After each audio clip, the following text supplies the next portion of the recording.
నమస్తే, welcome to One TV health. రక్తహీనతను తగ్గించే ఆహార పదార్థాలేంటో ఇవాళ మన హెల్త్ టిప్లో తెలుసుకుందాం.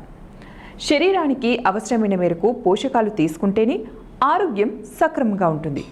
ఏవి లోపించినా ఏదో ఒక అనారోగ్యంతో ఇబ్బంది పడక తప్పదు. ముఖ్యంగా పోషకాల లోపం దీర్ఘకాలం కొనసాగితే రక్తహీనతకు దారితీయవచ్చు. నిజానికి రక్తహీనతతో బాధపడే వారి సంఖ్య రోజురోజుకి పెరుగుతోందని అంటున్నారు నిపుణులు.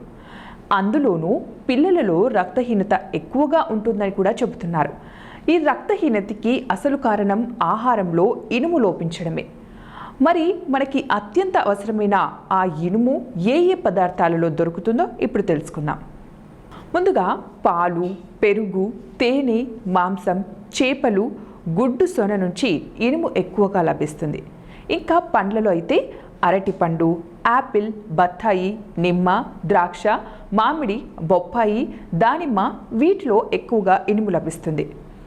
ఇంకా కూరగాయల్లో టమాటో, ముల్లంగి, కాకరకాయ, ఉల్లిపాయ ఇలాంటివి తీసుకోవాలి. అలాగే ధాన్యాల్లో బార్లీ, జొన్నలు, వేరుశెనగ, మొక్కజొన్న, గోధుమలు వంటివి ధాన్యాల్లో, ఇంకా బాదం, శనగపప్పు, కొబ్బరి, ఖర్జూర, చెరకు, బెల్లం తదితరాలలో కావలసినంత ఇనుము లభిస్తుంది. ఇక ఆకుకూరల విషయానికి వస్తే మెంతికూర, పుదీనా, పాలకూర, తోటకూరల్లో ఒకదానిని రోజు ఒకటి తప్పకుండా తీసుకోవాలి. వీటితో పాటు మునగాకు కూడా దొరికితే అది కూడా తప్పక తినండి.